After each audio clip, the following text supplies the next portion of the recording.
social मिडियायाव नुदों बिनि फट' फैनाय नुदों दा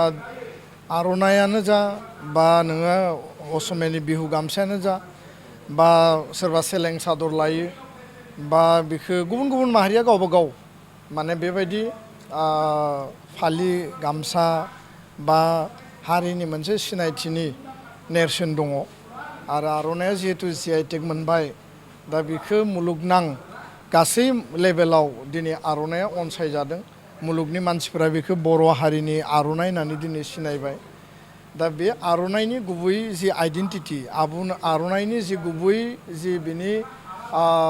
सिनायथि आरो बे आर'नाइनि जि अरिजिनेलिटि बेखौ जों बयबो मेनटेन खालामनांगोन आरो बेखौ गुबुन गुबुन गाब होनानै गुबुन गुबुन बेयाव महर होनानै जुदि आर'नाइखौ दायोब्ला आर'नाइनि जि जोंनि बर' हारिनि जि आइडेन्टिटि बे सोरनिबा पार्सनेल आइडेन्टिटिनि बाथ्रा नङा बियो सोरबा इन्डिभिजुवेलनि बाथ्रा नङा दा बेखायनो आइडेन्टिटिखौ डाइल्युट खालामनाङा आइडेन्टिटिखौ जों मेनटेन खालामनांगोन जाय जिखि थाया मानो जाय जेराव जि मावा मानो जिखि दल जिखि हान्जा खालाया मानो जिखि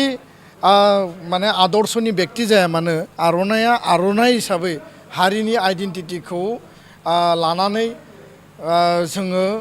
बेखौ प्राउड खालामो आरो बे प्राउडनि जि मोनसे रेसपन्स आरो प्राउडनि जि रेसपेक्ट बेखौ बयबो मेनटेन खालामनाया बयनिबो बिबान दा बेखौ नोङो गुबुन गुबुन गाब होनो हायो गुबुन गुबुन फिउजन होनो हायो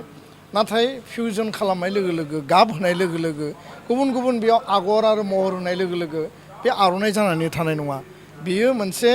मा होनना बुङो फेब्रिकेटेड आरो बियो मोनसे डाइभारसन लेभेलाव सहैगोन अब्ला आर'नाइनि जि गुबै मुल्य बिनि जि गुबै ओंथिमोन बियो थानाय नङा दा बेखायनो जायफोरा बेबायदि खालामदों बिनि सायाव सानफिननाया मोजां आरो बेबायदिया जाहाथे जाया आर'नाइनि जि महर बिनि जि आगर बिनि जि जोंनि बिनानाव जोंनि आब' जोंनि बाजै जोंनि आइमोना जिखौ दायो लुयो जेराव आगर एरो बेनो जोंनि गोथारथि आरो बे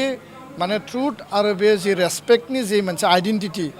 बेनो माने बयनिख्रुइबो गोजौ मासियाव बेयाव आरो माबा माबि एरदेरनानै होयोब्लासो सोरबाया मोजां मोनगोन आरो बेजोंसो साबसिन जागोन बे बाथ्राफोरखौ साननाया थारैनो गोरोन्थि होननानै आं बुंनो सानो बिनि थाखाय बयबो रेस्ट्रेन्ट जानांगौ आं बेखौ